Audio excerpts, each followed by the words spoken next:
નમસ્કાર વિદ્યાર્થી મિત્રો, જય શ્રી સ્વામિનારાયણ. ધોરણ 6 વિષય સામાજિક વિજ્ઞાન, પાઠ 7 ગુપ્ત યુગ અને અન્ય શાસકો, જેની અંદર ભાગ 3ની અંદર આજે આપણે અભ્યાસ કરીશું. તો તમારે તમારું પાઠ્યપુસ્તક પેન પેન્સિલ લઈ અભ્યાસ કરવા બેસવાનું છે.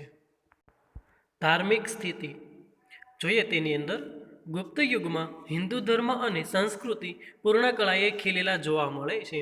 ગુપ્ત યુગની અંદર તે સમયમાં આપણા હિન્દુ ધર્મમાં આપણી સંસ્કૃતિ છે કે જે મનુષ્યની રહેણી કરણી તે પૂર્ણ કળાએ ખીલેલા જોવા મળે છે. કે બધા સંસ્કૃતિઓ છે અને આપણા હિન્દુ ધર્મ છે તેમાં ખૂબ માન સન્માન હતું. ગુપ્ત સમ્રાટો એટલે કે ગુપ્તના જે યુગના જે રાજાઓ હતા એ વૈષ્ણવ ધર્મને રાજ્ય ધર્મનો દરજ્જો આપતા હતા. એટલે કે તે વૈષ્ણવ ધર્મ તે વિષ્ણુ ભગવાનમાં માનતા હતા, એને રાજ્ય ધર્મનો દરજ્જો આપતા. પરિણામે વિષ્ણુ તેમના અવતારો એવું તે લોકો માનતા. શ્રી રામ અને શ્રી કૃષ્ણ આ સમયમાં મહદ અંશે પૂજાતા. શ્રી રામ ભગવાન અને શ્રી કૃષ્ણ ભગવાન ગુપ્ત યુગના સમયમાં ઘણા લોકો એને પૂજતા. લક્ષ્મી દેવી તરીકે બહુ જ પ્રખ્યાત થયા હતા. લક્ષ્મી દેવી પણ આ સમયથી પૂજાતા હતા. આ જ સમયમાં રામાયણ અને મહાભારત તેમજ પુરાણોનું પુનઃ સંકલન થયું હતું. આ જ સમયમાં રામાયણ છે, મહાભારત છે અને આપણા જે પુરાણો છે, જે ગ્રંથ છે, એ લોકોનું બીજી વાર પુનઃ સંકલન છે એ થયું હતું. શ્રીમદ ભગવદ્ ગીતા આ સમયે ખૂબ જ મહત્વપૂર્ણ ગ્રંથ બન્યું.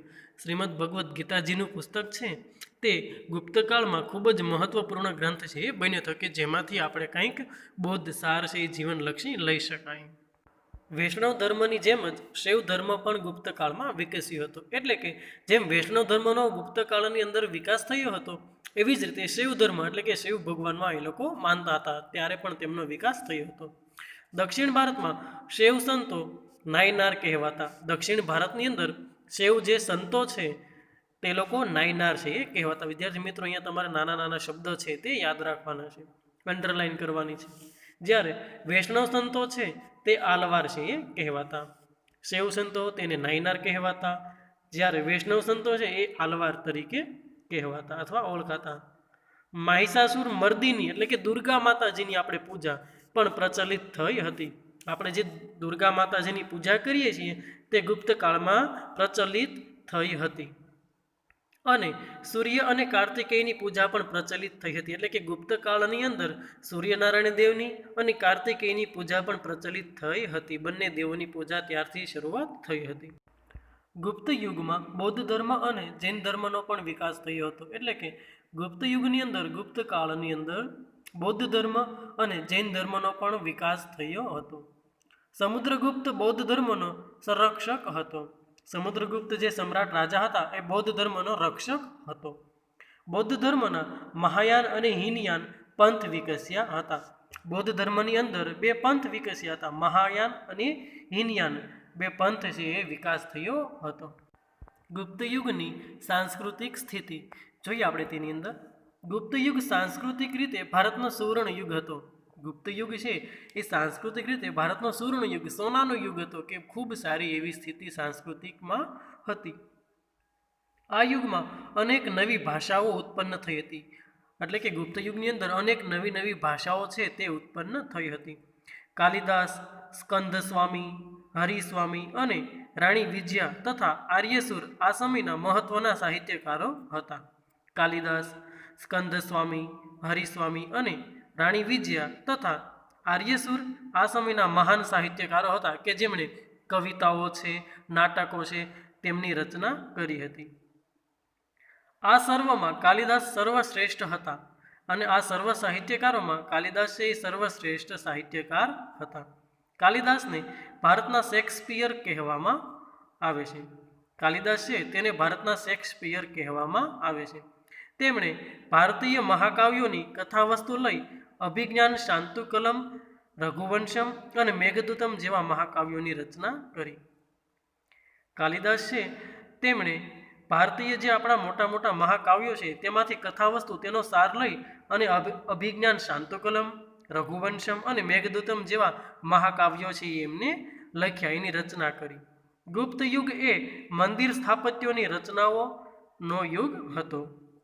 એટલે કે ગુપ્ત યુગ એ મંદિર છે તેમના સ્થાપત્યોની અને એને રચના કરવાની છે એનો યુગ હતો. એટલે કે એની અંદર ખૂબ એવા મંદિરો બંધાણા અને મંદિરોની સ્થાપના થઈ. ગુજરાતમાં ગોપ, નચના કોઠારનું પાર્વતી મંદિર અને ઝાંસીનું મંદિર એ ભારતના સૌપ્રથમ ઇટેરી મંદિરો હતા. ભારતના સૌપ્રથમ ઇટેરી મંદિરો એટલે કે ઈંટોથી બનાવવામાં આવ્યા હતા. ગુપ્ત યુગ આ દ્રષ્ટિએ મંદિર સ્થાપત્યની શરૂઆત દર્શાવે છે. એટલે કે ગુપ્ત યુગ છે એ આ દ્રષ્ટિએ આપણે જોતા એવું લાગે કે સ્થાપત્યની શરૂઆત મંદિર સ્થાપત્યની શરૂઆત એમણે કરી હશે. દુર્ગા, બુદ્ધ, કૃષ્ણ અને શિવની મૂર્તિઓ આ કાળે મોટા પ્રમાણમાં બની હતી. એટલે કે ગુપ્ત કાળની અંદર દુર્ગા દેવીની મૂર્તિ, બુદ્ધ ભગવાનની, શ્રી કૃષ્ણ ભગવાનની અને શિવ ભગવાનની મૂર્તિઓ છે એ આ કાળે મોટા પ્રમાણમાં બની હતી. આ કાળે એટલે કે ગુપ્ત સમયમાં. ત્યારબાદ ગુપ્ત યુગમાં વિજ્ઞાનની સ્થિતિ વિશે આપણે જોઈએ. વિદ્યાર્થી મિત્રો, આપણે આર્થિક સ્થિતિ, ધાર્મિક સ્થિતિ અને ગુપ્ત યુગની સાંસ્કૃતિક સ્થિતિ વિશે વાત કરી અને જોયું. એવી જ રીતે આપણે જોઈએ કે ગુપ્ત કાળની અંદર વિજ્ઞાનની સ્થિતિ છે તે કેવી હતી, વિજ્ઞાન છે એ કેવી રીતે એમનો વિકાસ થયો હતો. જોઈએ આપણે તેની અંદર મહાન વૈજ્ઞાનિકોમાં આર્યભટ્ટ અને વરાહમિહિર આ સમયમાં થયા હતા. જે મહાન વૈજ્ઞાનિકો છે તેમાંથી આર્યભટ્ટ અને વરાહમિહિર આ સમયમાં થઈ ગયા હતા. આર્યભટ્ટે શૂન્ય અને દશાંશ પદ્ધતિની શોધ કરી હતી. વિદ્યાર્થી મિત્રો, તમે ગણિતની અંદર દશાંશ પદ્ધતિનો અભ્યાસ કરો છો અને શૂન્ય તેમની શોધ છે એ આર્યભટ્ટે કરી હતી. વરાહમિહિરે બૃહદ સંહિતા નામનો ખગોળશાસ્ત્રને લગતો મહત્વપૂર્ણ ગ્રંથ લખ્યો. વરાહમિહિર નામના જે વૈજ્ઞાનિક છે તેમણે બૃહદ સંહિતા નામનો એક ખગોળશાસ્ત્રને લગતો એટલે કે પૃથ્વીને લગતો ભૌગોલિક એક આખો મહત્વપૂર્ણ ગ્રંથ લખ્યો. ત્યારબાદ વાઘભટ્ટે આયુર્વેદ ક્ષેત્રે અષ્ટાંગ હૃદય સંહિતા નામનો મહાન ગ્રંથ લખ્યો. વાઘભટ્ટ નામના જે વૈજ્ઞાનિક હતા તેમણે અષ્ટાંગ હૃદય સંહિતા નામનો એક મહાન ગ્રંથ લખ્યો હતો. આયુર્વેદ એટલે કે એની અંદરથી આપણે કાંઈ પણ દેશી ઉપચાર છે એ કરી શકીએ. ત્યારે હોસ્પિટલની, એમ્બ્યુલન્સની આવી બધી સુવિધાઓ ન હતી. આ કાળે મનુષ્યો અને પ્રાણીઓ માટે વૈદક શાસ્ત્ર વિકસ્યું હતું. એટલે કે ગુપ્તકાળની અંદર મનુષ્યો માટે અને પ્રાણીઓ માટે વૈદક શાસ્ત્ર છે એ વિકસ્યું હતું. એટલે કે આપણે જેને વૈદિક શાસ્ત્ર કહીએ છીએ ને, તો કે હા, કે પાટાપિંડી છે, કોઈ પણ દવા છે દેશી તે બનાવતા, તેનો વિકાસ થયો હતો. હાથી ઘોડાની દવાઓ પણ શોધાઈ હતી. હાથી અને ઘોડાની દવાઓ શોધાઈ હતી. કેમ કે ત્યારે તો એ તેમના હાથી દ્વારા, ઘોડા દ્વારા એ લોકો યુદ્ધમાં લઈ જતા, તો એમને કાંઈ પણ ઘવાણા હોય તો તેમની દવા છે એમની પણ એને શોધ કરી હતી. રસાયણશાસ્ત્રનો પણ ખાસો વિકાસ થયો હતો. એટલે કે રસાયણશાસ્ત્રનો પણ સારો એવો વિકાસ થયો હતો. તેનું સર્વશ્રેષ્ઠ ઉદાહરણ દિલ્હી પાસે આવેલો મેહરોલીનો લોહસ્તંભ છે, જેને હજી સુધી કાટ લાગ્યો નથી. એટલે કે રસાયણશાસ્ત્રોમાં ધાતુઓનો પણ સારો એવો વિકાસ છે એ થયો હતો. આપણે દિલ્હી પાસેનો એનું ઉદાહરણ સર્વશ્રેષ્ઠ સારું એવું છે કે દિલ્હી પાસે જે મેહરોલીનો લોહસ્તંભ છે, જે લોખંડનો સ્તંભ છે ધાતુનો, તેને આજ સુધી તડકો, તાપ કે વરસાદ લાગવા છતાં કાટ લાગ્યો નથી. સમ્રાટ હર્ષવર્ધન. ગુપ્ત યુગ પછી પ્રાચીન ભારતના મહત્વપૂર્ણ રાજ્યોમાં હર્ષવર્ધનનું રાજ્ય ગણાય છે. ગુપ્ત યુગ પછી પ્રાચીન ભારત એટલે કે પહેલાંનું ભારત છે, તે ભારતની અંદર મહત્વપૂર્ણ જે રાજ્યોમાં હર્ષવર્ધન નામના જે રાજા હતા એમનું રાજ્ય ગણાય છે. તેઓ થાણેશ્વરના પુષ્યભૂતિ વંશના હતા. તેઓ છે એ થાણેશ્વરના અને પુષ્યભૂતિ વંશના એક કુળના રાજા હતા. પ્રભાકર વર્ધનના પુત્ર રાજ્યવર્ધન અને હર્ષવર્ધન હતા. જેમના પિતાનું નામ છે પ્રભાકર વર્ધન અને એમના પુત્ર છે રાજ્યવર્ધન અને હર્ષવર્ધન. જ્યારે તેમની પુત્રી રાજ્યશ્રી હતી. તેમની પુત્રીનું નામ રાજ્યશ્રી હતું. રાજ્યશ્રી કનોજના રાજા ધ્રુવ વર્માને પરણી હતી. અને રાજ્યશ્રી છે એ કનોજના રાજા હતા, સમ્રાટ હતા ધ્રુવ વર્મા નામના, તેમની સાથે એને લગ્ન કર્યા હતા. ગૌડ રાજવી શશાંક અને માલવરાજે રાજ્યશ્રીનું અપહરણ કરી રાજ્ય પર આક્રમણ કરતા મોટી કટોકટી ઊભી થઈ. રાજ્યવર્ધનનું મૃત્યુ રાજ્યશ્રીને બચાવવા જતા થયું. ત્યારબાદ આપણે જોઈએ કે જે રાજ્યશ્રી છે તેને ગૌડ રાજવી, ગૌડના જે રાજવી છે શશાંક અને માલવરાજે એ બંને રાજાઓએ થઈ અને રાજ્યશ્રીનું અપહરણ કર્યું, તેને કિડનેપ કરી લીધી અને રાજ્ય પર છે એ આક્રમણ કર્યું જીતવા માટે. ત્યારે મોટી કટોકટી છે એ ઊભી થઈ હતી અને રાજ્યવર્ધન છે જે રાજ્યશ્રીનો ભાઈ છે તે રાજ્યશ્રીને બચાવવા જતા ત્યારે તેનું મૃત્યુ થયું હતું. આવી કટોકટી ભરી પરિસ્થિતિમાં એટલે કે કપરી પરિસ્થિતિમાં ઈસવીસન 606માં સમ્રાટ હર્ષે રાજ્યારોહણ કર્યું. એટલે કે આવી જે કટોકટી હતી, આવી કપરી પરિસ્થિતિ હતી, ત્યારે ઈસવીસન 606ની અંદર સમ્રાટ હર્ષ છે તેને તે રાજા છે એ બન્યા. તેમણે રાજ્યશ્રીને બચાવ્યા, તેને પોતાની બેન છે એને બચાવી લીધી. એટલું જ નહીં, રાજ્યશ્રીનું રાજ્ય કનોજ અને થાણેશ્વર એમ બંને રાજ્યો પર પોતાનું યોગ્ય શાસન શરૂ કર્યું. પોતાની બેનને બચાવી તો લીધું, પણ એટલું જ નહીં, પોતાની બેન જે રાજ્યશ્રી છે તેમનું રાજ્ય જે કનોજ છે એ અને પોતાનું રાજ્ય થાણેશ્વર એમ બંને રાજ્યો પર પોતાનું યોગ્ય સારું એવું શાસન એટલે કે રાજ છે એ શરૂ કર્યું. હર્ષવર્ધન પ્રાચીન ભારતના છેલ્લા મહાન સમ્રાટ હતા અને હર્ષવર્ધન છે એ પ્રાચીન ભારતના છેલ્લા અને મહાન એવા સમ્રાટ એટલે કે રાજા હતા. તેમણે મગધ, ઓડિશા, સારસ્વત, ગૌડ, મિથિલા સુધી પોતાનું સામ્રાજ્ય ફેલાવ્યું હતું અને તેને પોતાનું સામ્રાજ્ય છે એ ખૂબ ઝાઝું છે એ વધાર્યું હતું.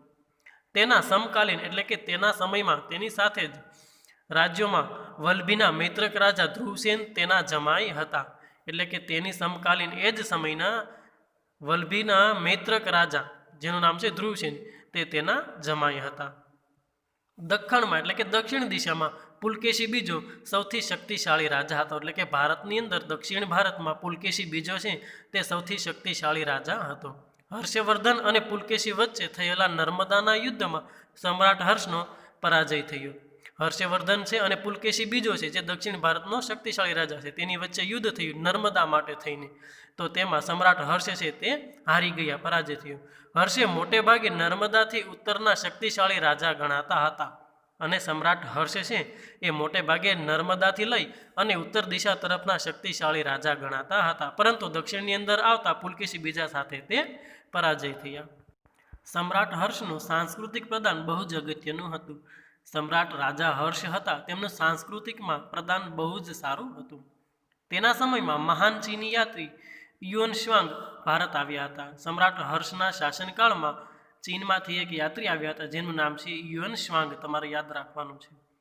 અને તેમના દરબારમાં તે રહ્યા હતા અને સમ્રાટ હર્ષના દરબારમાં તે રોકાણા હતા. હર્ષ એ શિવ ભક્ત હતા અને સમ્રાટ હર્ષ છે એ શિવ ભક્ત એટલે કે શિવ ભગવાનને માનતા હતા અને પછીથી બૌદ્ધ ધર્મના મહાન અનુયાયી બન્યા હતા. અને પછીથી બૌદ્ધ ધર્મના તે મહાન અનુયાયી બન્યા હતા, પછી તે બૌદ્ધ ધર્મમાં માનતા હતા. તેમણે કનોજમાં યુએન શ્વાંગના અધ્યક્ષપદે એક ધર્મ પરિષદનું આયોજન કર્યું. તેમણે પોતાની બેન જે રાજ્યશ્રી છે તેમનું રાજ્ય જે કનોજ હતું તેમાં યુએન શ્વાંગ જે આવ્યા હતા ચીન યાત્રાળુ તેમને અધ્યક્ષપદે એક ધર્મ પરિષદનું આયોજન કર્યું. ત્યાં બધા વિદ્વાનોને બોલાવ્યા. બુદ્ધની પ્રતિમાને હાથીની અંબાડી પર મૂકી તેની પૂજા કરાવી અને બુદ્ધ ભગવાનની જે મૂર્તિ હતી તેને હાથીની અંબાડી ઉપર મૂકી તેની પૂજા કરાવી અને તેની સ્થાપના કરી હતી. મહાયાન અને હીનયાન સંપ્રદાયો વિશે આ પરિષદમાં ગોષ્ઠી યોજાઈ હતી અને બુદ્ધ ધર્મની અંદર જે બે પંથ છે મહાયાન અને હીનયાન એ બંને સંપ્રદાયો વિશે આ પરિષદમાં ગોષ્ઠી એટલે કે જે કાંઈ ચર્ચા થઈ હતી, વાતચીત થઈ હતી તેમના વિશે હતી. સમ્રાટ હર્ષ સાહિત્ય, કલા અને વિદ્યા પ્રત્યે અનુરાગ રાખતો હતો. એટલે કે સમ્રાટ હર્ષ છે તે સાહિત્ય, કલા અને વિદ્યા આ બધું જ તેના દરબારમાં છે એ થતું હતું. તે કલાનું સર્જન કરતો હતો, નવા નવા સાહિત્યો હતા, વિદ્યાઓ છે વગેરે છે તેના દરબારમાં મહાન કવિ બાણભટ્ટ સંકળાયેલા હતા અને તેના દરબારની અંદર મહાન એવા કવિ જે બાણભટ્ટ છે તે સંકળાયેલા હતા, જેમણે હર્ષચરિતમ અને કાદંબરી જેવા સંસ્કૃત સાહિત્યના મહાન ગ્રંથો લખ્યા હતા. તેના દરબારની અંદર જે મહાન કવિ બાણભટ્ટ છે તે સંકળાયેલા હતા, તેની સાથે જોડાયેલા હતા, જેમણે હર્ષચરિતમ અને કાદંબરી જેવા સંસ્કૃત સાહિત્ય છે એ મહાન ગ્રંથો લખ્યા હતા. મયુર ભટ્ટ અને કવિ જયસેન પણ હર્ષના સમયના મહાન કવિઓ હતા. તેવી જ રીતે મયુર ભટ્ટ અને કવિ જયસેન નામના પણ હર્ષ રાજાના સમયના જ મહાન કવિઓ હતા. સમ્રાટ હર્ષ પોતે પણ ઉચ્ચ કોટીના સાહિત્યકાર હતા અને સમ્રાટ હર્ષ એટલે કે રાજા છે તે પણ પોતે સારા એવા સાહિત્યકાર, પોતે પણ કવિ હતા.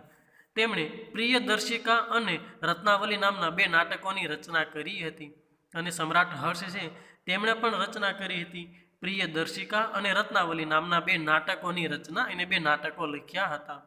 સાથે સાથે ભગવાન બુદ્ધની જાતક કથાઓ ઉપરથી નાગાનંદ નામનું વિશિષ્ટ નાટક પણ લખ્યું હતું.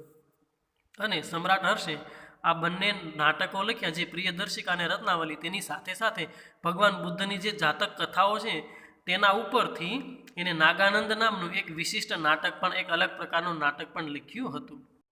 સમ્રાટ હર્ષ અન્ય દેશો સાથે પણ મૈત્રી સંબંધો બાંધ્યા હતા.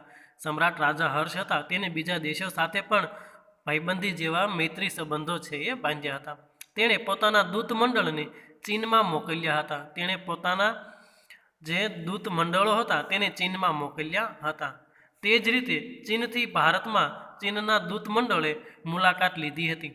જેવી રીતે હર્ષે પોતાના દૂત મંડળને ચીનમાં મોકલ્યા હતા, તેવી જ રીતે ચીનથી ભારતમાં ચીનના જે દૂત મંડળ હતો એને પણ મુલાકાત હર્ષના સમ્રાટની, એટલે કે સમ્રાટ હર્ષ રાજા છે તેમના રાજ્યની મુલાકાત લીધી હતી. આ દ્રષ્ટિએ સમ્રાટ હર્ષ એક ઉચ્ચ કોટીના શાસક, વિજેતા, વહીવટીકર્તા અને સાહિત્યકાર હતા. આ દ્રષ્ટિએ આપણે આવી રીતે જોતા કે ભાઈ બીજા દેશો સાથે પણ એને સારા સંબંધો છે, તો તે સારા વ્યક્તિ એવા, સારા રાજા એવા, શાસક એવા અને વિજેતા અને વહીવટ કરતા એવા સાહિત્યકાર હતા. તેમણે નાલંદા વિદ્યાપીઠને નિભાવવા માટે 100 ગામ ભેટમાં આપ્યા હતા. અને જે નાલંદા વિદ્યાપીઠ છે તેને નિભાવવા માટે, તેને ચલાવવા માટે સમ્રાટ હર્ષે 100 જેટલા ભેટમાં ગામ આપ્યા હતા, કે જેથી કરી નાલંદા વિદ્યાપીઠ છે એ સારી રીતે ચાલી શકે. એના રાજ્યમાંથી 100 ગામ આપ્યા હતા. પહેલાંના સમયમાં એવું હતું કે જે ખેડૂતો પાસે જે કાંઈ પણ પાકે, આપણે કરના 6ઠ્ઠો ભાગ છે એ રાજ્યમાં જમા કરાવવાનો, તો જે આ 100 ગામ છે એ પોતાનો કર છે એ વિદ્યાપીઠમાં જમા કરાવતો, જેથી કરી તે સારી રીતે ચાલે. એટલા માટે તેને 100 ગામ છે એ ભેટમાં આપ્યા હતા. ત્યારબાદ પુલકેશી બીજો જોઈએ આપણે તેની અંદર. સમ્રાટ હર્ષના સમકાલીન, એટલે કે તેના સમયની સાથે જ રાજાઓમાં સૌથી શક્તિશાળી ચાલુક્ય વંશી રાજા પુલકેશી બીજા હતા. ચાલુક્ય વંશ એટલે કે સોલંકી વંશી રાજા, જેમનું નામ છે પુલકેશી બીજા, તે સૌથી શક્તિશાળી હતા. તેમણે મહારાષ્ટ્રમાં રાષ્ટ્રકૂટો પાસેથી સત્તા આંચકી રાજ્ય સ્થાપ્યું હતું. અને તેમણે મહારાષ્ટ્રની અંદર જે રાષ્ટ્રકૂટો હતા તેમની પાસેથી સત્તા છે રાજ લઈ લીધું અને પોતે પોતાનું રાજ્ય છે એ સ્થાપ્યું. પુલકેશી બીજાએ 40 વર્ષ જેટલા લાંબા સમય સુધી શાસન કર્યું હતું. અને પુલકેશી બીજો છે તેમને 40 વર્ષ જેટલા લાંબા સમય સુધી, ખૂબ લાંબા સમય સુધી શાસન, એટલે કે રાજા છે એ રહ્યા હતા. તેણે સમ્રાટ હર્ષને પણ હરાવ્યા હતા. અને પુલકેશી બીજા છે તેમણે સમ્રાટ હર્ષને નર્મદાના યુદ્ધમાં હરાવ્યા હતા. તે મહાન વિજેતા હતા. પુલકેશી બીજો છે તે ખૂબ મોટો વિજેતા છે. તેણે દક્ષિણ ભારતમાં કદંબો, માહેશ્વરના ગંગો, કોંકણના મૌર્યોને હરાવી દક્ષિણ પથના સ્વામીનું બિરુદ પ્રાપ્ત કર્યું હતું. તેમને દક્ષિણ ભારતના કદંબો, માહેશ્વરના ગંગો અને કોંકણના મૌર્યોને હરાવી દક્ષિણ પંથ, દક્ષિણનો જે રસ્તો છે તેમના દક્ષિણના સ્વામીનું બિરુદ પ્રાપ્ત કર્યું હતું. તેમને પણ આપણે કેમ ગાંધીજીને બાપુનું બિરુદ આપ્યું, એમ પુલકેશી બીજાને સ્વામીનું બિરુદ આપ્યું હતું, કે તે આ બધાય રાજ્યનો સ્વામી, એવું બિરુદ આપ્યું હતું. લાટ, માલવ અને ગર્જરોને પણ તેણે હરાવ્યા હતા. કર્ણાટક, મહારાષ્ટ્ર અને કોંકણ એ સમગ્ર વિસ્તારોનો તે સ્વામી હતો. અને કર્ણાટક છે, મહારાષ્ટ્ર છે અને કોંકણ એ સમગ્ર વિસ્તારનો તે પુલકેશી બીજો છે તે સ્વામી હતો. સમ્રાટ હર્ષ રાજાની જેમ તેણે પણ અન્ય દેશો સાથે સંબંધો વિકસાવ્યા હતા. અને પુલકેશી બીજાએ પણ સમ્રાટ હર્ષ રાજાની જેમ બીજા દેશો સાથે સંબંધો છે એ રાખ્યા હતા. તેણે ઈરાનમાં પોતાના એક રાજદૂતને મોકલ્યો હતો. ઈરાનના શહેનશાહ ખુશરો બીજા તેના મિત્ર હતા. અને ઈરાનની અંદર જે રાજા છે, જે શહેનશાહ ખુશરો બીજા, તે પુલકેશી બીજાના મિત્ર હતા. વિદ્યાર્થી મિત્રો, આવા નાના નાના પ્રશ્નો છે એ તમારે યાદ રાખવાના છે અને નીચે અંડરલાઈન કરવાની છે. અન્ય રાજ્યો. આ સમયે અન્ય રાજ્યોમાં કાંચીના પલ્લવો, રાજસ્થાનના ગુર્જર પ્રતિહારો, વલ્લભીના મૈત્રકો, દક્ષિણ ગુજરાતમાં ગુર્જરો, કાશ્મીરમાં કરકોટકો વગેરેનો સમાવેશ થાય છે. એટલે કે આ પુલકેશી બીજો છે એ બધા રાજ્યો હતા, તેમની સાથે સાથે આ બધા રાજ્યોનો પણ સમાવેશ થાય છે. જેમાં કાંચીના પલ્લવો સ્થાપત્ય અને કલાને લીધે પ્રખ્યાત થયા હતા. જેમાં જે કાંચીના પલ્લવો હતા, જે લોકો હતા, તે સ્થાપત્ય અને કલા, એટલે કે મૂર્તિકળા, એ બધું સારું એવું બનાવતા અને તેથી તે પ્રખ્યાત થયા હતા. તેમણે બ્રહ્મા, વિષ્ણુ, મહેશની અનેક મૂર્તિઓ, શિલાઓમાં કંડારી મંદિરો બંધાવ્યા હતા. અને જે કાંચીના જે પલ્લવો છે તેમણે બ્રહ્મા, વિષ્ણુ અને મહેશ ભગવાનની અનેક મૂર્તિઓ બનાવી, શિલાઓમાં એટલે કે પથ્થરમાં કંડારી, પથ્થરમાં છે એને બનાવી, છીણી હથોડી એના દ્વારા એને કંડારી એટલે કે બનાવી અને મંદિરો છે એ એમને બંધાવ્યા હતા. મહાબલીપુરમના સમુદ્ર તટે રથ મંદિરો બંધાવનારા પલ્લવોએ ભારતની સાંસ્કૃતિક સમૃદ્ધિમાં વધારો કર્યો છે. જેમને રથ મંદિર બંધાવ્યો તેમાં ભારતની જે સાંસ્કૃતિક સમૃદ્ધિ છે તેમાં વધારો કર્યો છે. કાંજીવરમમાં તેમણે બંધાવેલું કૈલાસનાથ મંદિર તે સમયનું સૌથી શ્રેષ્ઠ મંદિર ગણાવી શકાય. અને કાંજીવરમમાં તેમણે જે બંધાવેલું કૈલાસનાથ મંદિર છે તે સમયનું સૌથી શ્રેષ્ઠ, તે સમયનું સૌથી સારામાં સારું મંદિર છે એ ગણાવી શકાય છે. અસ્તુ.